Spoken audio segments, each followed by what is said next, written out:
अध्याय 2। डोबी की चेतावनी।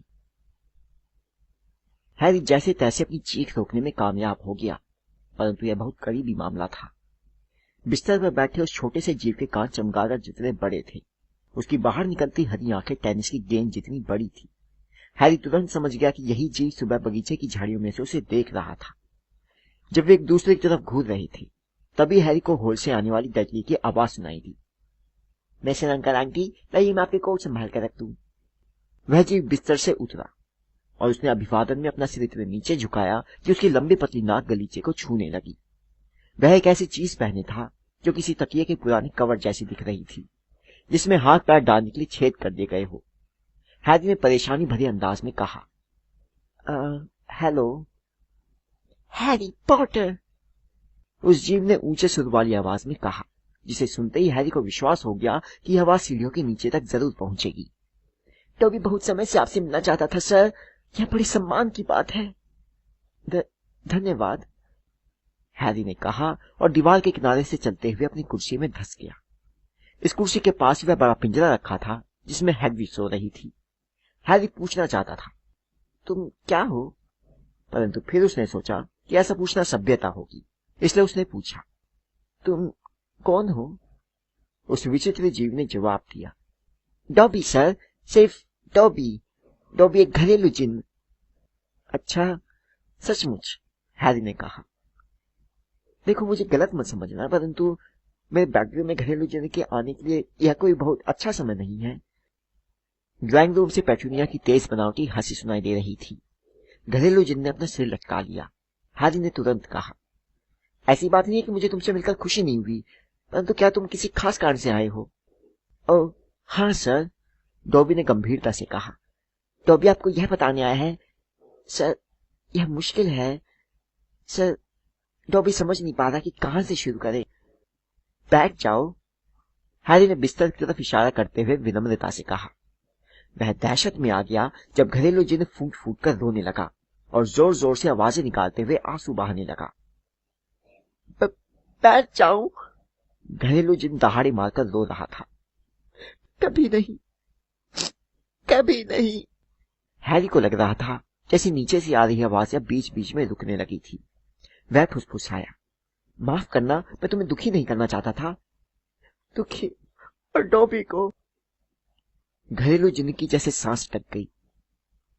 डॉबी को कभी किसी जादूगर ने बैठने के लिए नहीं कहा, और वो भी अपने साथ।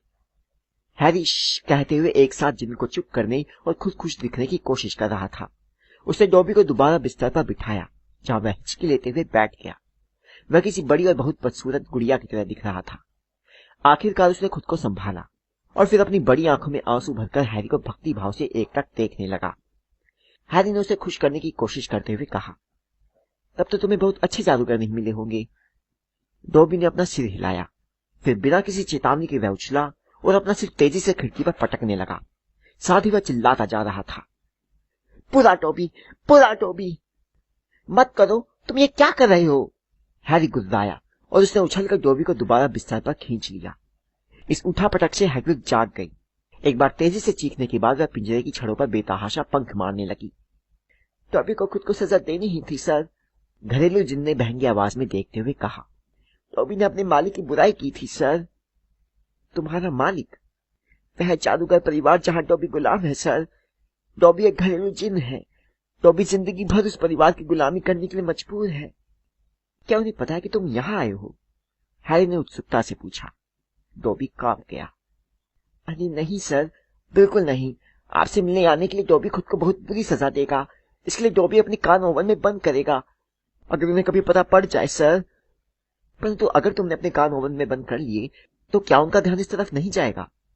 डॉबी को इस बारे में शक है सर। डॉबी किसी न किसी बात के लिए हमेशा खुद को सजा देता रहता है सर। वे डॉबी को यह करने देते हैं सर। कई बार तो वे डॉबी को खुद को सजा देने की याद भी दिलाते हैं। परंतु तुम उन्हें छोड़ क्यों नहीं देते? वहां से भाग क्यों नहीं जाते? घरेलू जिन्न को आजाद करना पड़ता है सर, और वह परिवार डॉबी को कभी आजाद नहीं करेगा। डॉबी को मरते दम तक उस परिवार की गुलामी करनी पड़ेगी सर। हैरी उसे घूरने लगा। हैरी बोला, और मैं इस बात से परेशान हो रहा था कि मुझे यहाँ 4 सप्ताह और रुकना पड़ेगा। तुम्हारी बात सुनकर तो डर्सी दंपति लगभग इंसान लगने लगते हैं। क्या कोई तुम्हारी मदद कर सकता है? क्या मैं कर सकता हूँ? यह कहती हैरी एकदम से समझ गया कि उसे यह नहीं कहना चाहिए था, क्योंकि डॉबी एक बार फिर जोर जोर से कृतज्ञता के आंसू बहाने लगा। हैरी बेचैन होकर फुसफुसाया, मेहरबानी करके शांत रहो। अगर डर्सली दंपति ने सुन लिया, अगर उन्हें पता चल गया कि तुम यहाँ हो। हैरी पॉटर पूछ रहे कि क्या वे डॉबी की मदद कर सकते हैं? डॉबी ने आपकी महानता के बारे में सुना था सर, परंतु डॉबी को यह पता नहीं था कि आप इतने दयालु हैं। हैरी का चेहरा लाल हो गया। उसने कहा, तुमने मेरी महानता के बारे में जो भी सुना है वह सब बकवास है। वह होगवर्ट्स में अपनी क्लास में फर्स्ट तक नहीं आता। हरमानी आई थी वह, परंतु उसने अपने वाक्य को अधूरा छोड़ दिया, क्योंकि हरमानी के बारे में सोचना कष्टकारी था। हैरी पॉटर विनम्र और सज्जन है, डॉबी ने सम्मान से कहा। उसकी गेंद जैसी आंखें अब चमक रही थी। हैरी पॉटर ने उस जादूगर को हराने का जिक्र नहीं किया जिसका हम नाम नहीं ले सकते। हैरी बोला, वोल्डेमॉर्ट। डॉबी अपने चमगादड़ जैसे कानों पर हाथ ठोकते हुए दर्द भरी आवाज में बोला, उसका नाम मत लीजिए सर, नाम मत लीजिए। सॉरी, हैरी ने तुरंत कहा। मैं बहुत से लोगों को जानता हूं जो उसका नाम लेना पसंद नहीं करते। मेरा दोस्त रोन। वह एक बार फिर रुक गया। रोन के बारे में सोचना भी कष्टकारी था। डॉबी हैरी की तरफ झुका और उसकी आंखें किसी हत्यारे की तरह चौड़ी दिख रही थी। वह भरे गले से बोला, डॉबी ने सुना है कि अभी कुछ सप्ताह पहले ही हैरी पॉटर शैतानी जादूगर से दूसरी बार टकराया था और एक बार फिर हैरी पॉटर बच गया। हैरी ने सिर झुकाया और डॉबी की आंखें अचानक आंसुओं से चमकने लगी। सर, उसने हाफते हुए कहा। गंदे तकिए जैसी जो चीज उसने पहन रखी थी उसके कोने से मुंह पोंछते हुए वह आगे बोला, हैरी पॉटर बहादुर और साहसी है। वह बहुत से खतरों को जीत चुका है, परंतु डॉबी हैरी पॉटर को बचाने आया है, उसे सावधान करने आया है, चाहे बाद में डॉबी को उसके लिए अपने कान ओवन में बंद करने पड़े। हैरी पॉटर को हॉगवर्ट्स वापस नहीं जाना चाहिए। एक खामोशी सी छा गई, जो सिर्फ नीचे की मंजिल से आ रही छुरी काटो और वर्णन अंकल की आवाजों से टूट रही थी। क्या? हैरी ने हकलाते हुए कहा, परंतु मुझे वापस जाना ही होगा। स्कूल 1 सितंबर से शुरू होगा। इसी कारण तो मुझे ऐसा बर्दाश्त करने की शक्ति मिल रही है। तुम नहीं जानते कि यहाँ रहना कितना मुश्किल है। मेरी जगह इन लोगों की दुनिया में नहीं है, मेरी जगह तुम्हारी दुनिया में है, हॉगवर्ट्स में है। नहीं नहीं नहीं, डॉबी ने चूं चूं करते हुए कहा और इतनी तेजी से अपना सिर हिलाया कि उसके कान फड़फड़ाने लगे। हैरी पॉटर को वहीं रुकना चाहिए जहां वह सुरक्षित रहे। वह इतना ज्यादा महान है, इतना ज्यादा नेक है कि उसे गवाया नहीं जा सकता। अगर हैरी पॉटर हॉगवर्ट्स जाएगा तो उसकी जान को खतरा है। हैरी ने आश्चर्य से पूछा, क्यों? एक साजिश है हैरी पॉटर। इस साल हॉगवर्ट्स जादूगरी और तंत्र के विद्यालय में भयानक घटनाएं होने वाली है। डॉबी फुसफुसाया और अचानक कांप गया। डॉबी यह बात महीनों से जानता है सर। हैरी पॉटर को अपनी जान जोखिम में नहीं डालना चाहिए। आपकी जिंदगी बहुत कीमती है सर। हैरी ने तत्काल पूछा, कौन सी भयानक घटनाएं? ये साजिश कौन कर रहा है? डॉबी ने गला रूंधने जैसी एक अजीब सी आवाज निकाली और पागलों की तरह अपना सिर दीवार पर पटकने लगा। हैरी चिल्लाया, ठीक है, और उसने डॉबी को रोकने के लिए उसकी बाह पकड़ ली। मैं समझ गया कि तुम नहीं बता सकते, परंतु तुम मुझे चेतावनी क्यों दे रहे हो? अचानक उसके मन में एक अप्रिय विचार आया। सदा ठहरो, कहीं इसका संबंध वो, माफ करना, तुम जानते कौन सी तो नहीं है। तुम सिर्फ हाँ या ना में सिर हिला दो। उसने तेजी से जोड़ा, जब डॉबी का सिर एक बार फिर चिंताजनक रूप से दीवार के पास पहुंच गया। डॉबी ने धीमे से इंकार में अपना सिर हिलाया। वह नहीं है जिसका नाम नहीं लिया जा सकता सर। परंतु डॉबी की आंखें चौड़ी थी और ऐसा लग रहा था जैसे वह हैरी को कुछ सुराग देने की कोशिश कर रहा हो।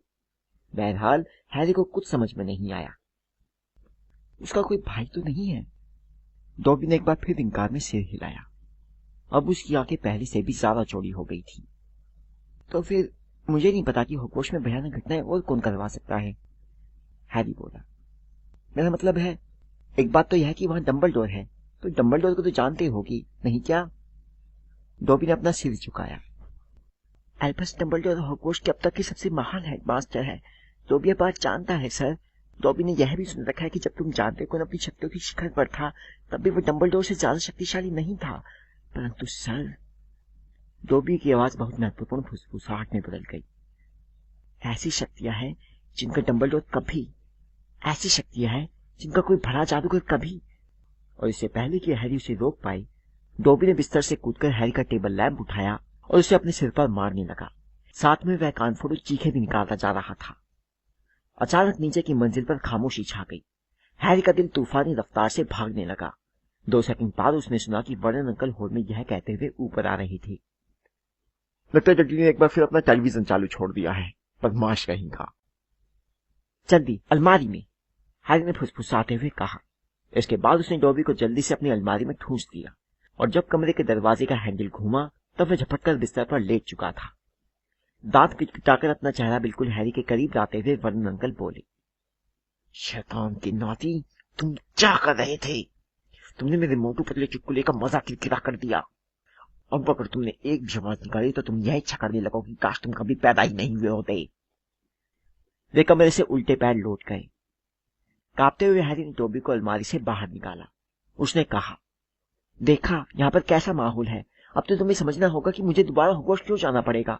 वही इकलौती जगह है जहां मैं सोचता हूँ जहां मेरे दोस्त हैं। दोस्त जो हैरी पॉटर को खत भी नहीं लिखते? डॉबी ने चालाकी से पूछा।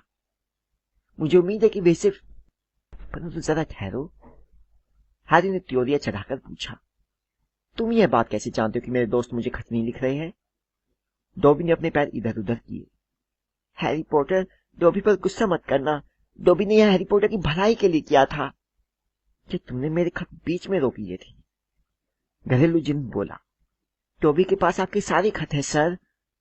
तेजी से हैरी की पहुंच से बाहर हटते हुए उसने अपने तकिए के कवर के भीतर से, जिसे वह पहने हुए था, चिट्ठियों का मोटा पुलिंदा निकाला। इन चिट्ठियों में हैरी ने हरमाइनी की साफ सुथरी लिखावट पहचान ली। उसे तो उनकी गंदी लिखाई भी दिख रही थी और एक घसीटामार घिच-पिच भी, जो हॉगवर्ट्स के मैदान के रखवाले हैग्रिड की लिखावट लग रही थी। डॉबी ने हैरी की तरफ चिंता से देखते हुए पलकें झपकाई। हैरी पॉटर, गुस्सा मत होना। डॉबी को आशा थी, अगर हैरी पॉटर को लगा कि उसके दोस्त उसे भूल गए हैं तो वह दोबारा स्कूल नहीं जाएगा सर। हैरी कुछ नहीं सुन रहा था। वह चिट्ठियों की तरफ झपटा, परंतु डॉबी उसकी पहुंच से दूर हट गया। हैरी को सारे खत मिल सकते हैं सर, अगर वह डॉबी से वादा करे कि वह हॉगवर्ट्स नहीं जाएगा। देखिए सर, यह एक ऐसा जोखिम है जो आपको नहीं लेना चाहिए। बस इतना कह दीजिए कि आप वापस नहीं जाएंगे। नहीं, हैरी ने गुस्से से कहा, मुझे मेरे दोस्तों के खत दो। तब तो डॉबी के पास कोई और रास्ता नहीं है, घरेलू जिन दुखी स्वर में बोला। इससे पहले कि हैरी हिल भी सके, डॉबी बेडरूम के दरवाजे की तरफ लपका, उसे खोला और तेजी से दौड़कर सीढ़ियां उतरने लगा। सूखते मुंह और धड़कते दिल के साथ हैरी उसके पीछे कूदा और उसने कोशिश की कि कोई आवाज न हो। वह आखिरी सीढ़ियां एक छलांग में कूद गया और हॉल के गलीचे पर बिल्ली की तरह जाकर गिरा।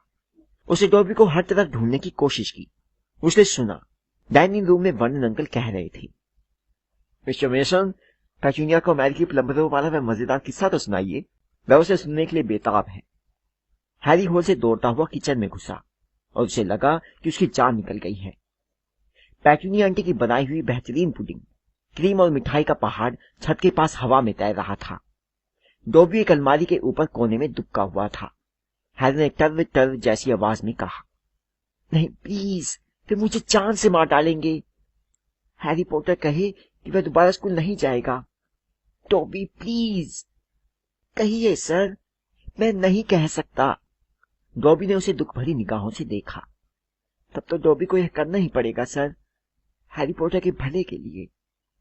दिल दहलाने वाली आवाज के साथ पुडिंग फर्श पर गिरी।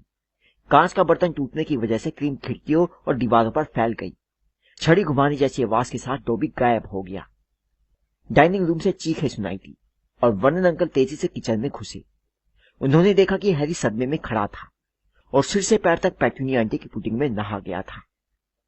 पहले तो ऐसा लगा जैसे वर्नन अंकल सारी घटना की सफाई देने में सफल हो जाएंगे। हमारा भांजा है, थोड़ा पागल है, अजनबियों से मिलना से पसंद नहीं है, इसलिए हम इसे ऊपर की मंजिल पर रखते हैं। वर्नन अंकल हैरान परेशान मैसन दंपति को वापस डाइनिंग रूम में ले गए और हैरी से वादा किया कि मेहमानों के जाने के बाद वे कोड़े मार मार कर उसकी चमड़ी उधेड़ देंगे। जाते जाते उन्होंने उसे एक झाड़ू पकड़ा दी। पेटूनिया आंटी ने फ्रीजर से थोड़ी सी आइसक्रीम खोजकर निकाल ली और हैरी, जो अब भी कांप रहा था, किचन साफ करने में जुट गया। वर्नन अंकल अब भी अपना सौदा करने में कामयाब हो जाते अगर बीच में उल्लू नहीं आया होता। पेटूनिया आंटी डिनर के बाद मेहमानों के सामने मिंट रख रही थी कि तभी एक बड़ा कैरल उल्लू पंख फड़फड़ाते हुए डाइनिंग रूम की खिड़की से अंदर घुसा और मिसेस मेसन के सिर पर एक चिट्ठी टपकाकर बाहर उड़ गया। मिसेस मेसन किसी राक्षसी की तरह चिंगाड़ी और पागलों की तरह चीखते हुए घर से बाहर भाग गई। मिस्टर मेसन डर्सी दंपति को सिर्फ यह बताने के लिए रुके कि उनकी पत्नी पक्षियों से बुरी तरह डरती थी, और उन्होंने यह भी कहा कि उन्हें मजाक पसंद नहीं आया था। हैरी किचन में सहारे के लिए झाड़ू पकड़कर खड़ा था कि तभी वर्नन अंकल उसके पास आए और उनकी छोटी आंखों में शैतानी चमक थी। इसे पढ़ो, उन्होंने दुष्टता से फुफकारते हुए कहा। वे उल्लू के टपकाए हुए खत को लहरा रहे थे। चलो, इसे पढ़ो। हैरी ने उसे अपने हाथ में ले लिया। उसमें जन्मदिन की बधाइयां नहीं थी। प्रिय मिस्टर पॉटर, हमें यह गुप्त सूचना मिली है कि आपके निवास पर आज रात 9:12 पर वायु विचलन मंत्र का प्रयोग हुआ है।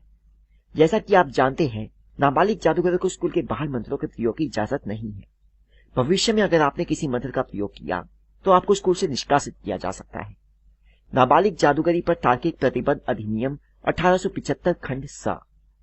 हम आपको यह भी याद दिलाना चाहेंगे कि जादू की ऐसी कोई भी गतिविधि जिसे गैर जादुई समुदाय मगलुओं द्वारा देखे जाने का खतरा हो, अंतर्राष्ट्रीय जादूगर संगठन के गोपनीयता अधिनियम के अनुच्छेद 13 के अंतर्गत एक गंभीर अपराध है। अपनी छुट्टियों का आनंद ले। आपकी मफाल्डा हॉपकॉक, जादू का अनुचित प्रयोग कार्यालय, जादू मंत्रालय। हैरी ने पत्र पढ़ने के बाद ऊपर की तरफ देखा और थूक निकला। तुमने हमें यह तो बताया ही नहीं था कि तुम्हें स्कूल से बाहर जादू करने की इजाजत नहीं है। यह कहते समय वर्नन अंकल की आंखों में पागलपन की चमक साफ दिख रही थी। मुझे लगता है कि शायद तुम इसका जिक्र करना भूल गए होंगे।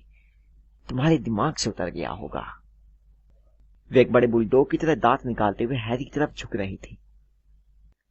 अब मैं तुम्हें एक खबर और सुनाना चाहता हूँ लड़की। मैं तुम्हें ऊपर ताले में बंद कर रहा हूं। तुम अब दोबारा कभी उस स्कूल में नहीं जाओगे, कभी नहीं। और अगर तुमने जादू से बाहर निकालने की कोशिश की तो वे तुम्हें स्कूल से बाहर निकाल देंगे। इसके बाद पागलों की तरह हंसते हुए वे हैरी को घसीट कर ऊपर की मंजिल तक ले गए। वर्नन अंकल अपने बुरे वादे जितने ही बुरे निकले। अगली सुबह उन्होंने हैरी की खिड़कियों पर छड़े लगवाने के लिए एक आदमी को पैसे दिए। उन्होंने उसके बेडरूम के दरवाजे पर कैट फ्लैप अपने हाथों से लगाया ताकि दिन में 3 बार थोड़ा सा भोजन अंदर ढकेला जा सके। वह हैरी को सुबह शाम सिर्फ बाथरूम के लिए ही बाहर निकालते थे। इसके अलावा वह 24 घंटे अपने कमरे में बंद रहता था। 3 दिन बाद भी डर्सली दंपति किसी तरह की छूट देने के मूड में नहीं दिख रहे थे और हैरी को इस स्थिति से बाहर निकलने का कोई रास्ता नहीं दिख रहा था। वह अपने बिस्तर पर लेटकर खिड़की पर लगी छड़ों के पीछे सूरज को डूबते हुए देख रहा था और दुखी मन से सोच रहा था कि उसके साथ ना जाने क्या होने वाला है। खुद को जादू से बाहर निकालने से भी क्या फायदा होगा अगर ऐसा करने के बाद उसे हॉगवर्ट्स से निकाल दिया जाए। परंतु प्रिविट ड्राइव में जीवन अब तक सबसे निराशाजनक स्थिति में पहुंच गया था। अब जब डर्सली दंपति यह जान गए थे कि हैरी उन्हें नींद में चमगादड़ नहीं बना देगा तो उसका इकलौता हथियार भी हाथ से चला गया था। डॉबी ने हैरी को हॉगवर्ट्स की भयानक घटनाओं से तो बचा लिया था, परंतु जिस तरह की घटनाएं हो रही थी उससे ऐसा लगता था कि वह शायद भूखा मर जाएगा। कैट फ्लैप की आवाज आई और पैट्यूनी आंटी का हाथ दिखाई दिया जिसने सूप का एक कटोरा कमरे के अंदर खिसकाया। हैरी की अंतड़ियां भूख के मारे कुलबुला रही थी। वह बिस्तर से कूदा और उसने लपक कर कटोरा उठा लिया। सूप बर्फ की तरह ठंडा था, परंतु एक घुट में उसने अपना आधा सूप गटक लिया। फिर वह कमरे के दूसरी तरफ रखे हेडविग के पिंजरे के पास आया और कटोरे में नीचे पड़ी गली सब्जियां निकालकर हेडविग की खाली तस्तरी में रख दी। हेडविग ने अपने पंख फड़फड़ाकर हैरी को बहुत हिकारत से देखा। हैरी ने उदासी से कहा, मुझे चोच दिखाने से कोई फायदा नहीं है, हमारे पास बस इतना ही है। उसने अपने खाली कटोरे को फर्श पर कैट फ्लैप के बगल में रख दिया और फिर से बिस्तर पर लेट गया। सूप पीने से पहले वह जितना भूखा था, न जाने क्यों सूप पीने के बाद उसे पहले से भी ज्यादा भूख लग रही थी।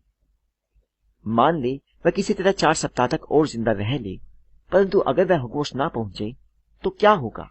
क्या किसी को यह पता करने के लिए भेजा जाएगा कि वह क्यों नहीं लौटा? क्या वे कभी डर्सी दंपति को उसे भेजने के लिए राजी कर पाएंगे? कमरे में अंधेरा छा रहा था। वह थका हुआ था। उसका पेट भूख से कुलबुला रहा था। उसका दिमाग उन्हीं सवालों पर चकरघिन्नी होता जा रहा था जिनका कोई जवाब नहीं था। और फिर हैरी एक बेचैन सी नींद में सो गया। उसने सपना देखा कि वह एक चिड़ियाघर में पिंजरे में कैद है। उसके पिंजरे पर लगे बोर्ड पर नाबालिग जादूगर लिखा है। लोग छड़ों के पार उसे देख रहे हैं और वह भूखा और कमजोर हालत में भूसे की बिस्तर पर पड़ा हुआ है।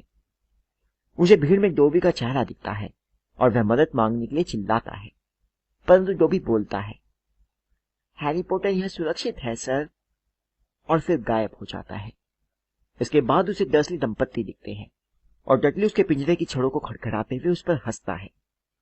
जब खड़खड़ाहट से उसका सिर भन्नाने लगा तो हैरी बुदबुदाया, इसे बंद करो, मुझे अकेला छोड़ दो, यह सब रहने दो, मैं सोने की कोशिश कर रहा हूं। उसने अपनी आंखें खोली। चंद्रमा की रोशनी खिड़की की छड़ों से अंदर आ रही थी और छड़ों के उस पार से कोई उसकी तरफ देख रहा था। उसके चेहरे पर चकत्ते थे, उसके बाल लाल थे और उसकी नाक लंबी थी। हैरी की खिड़की के बाहर रॉन वीजली था, जो अंदर झांक रहा था।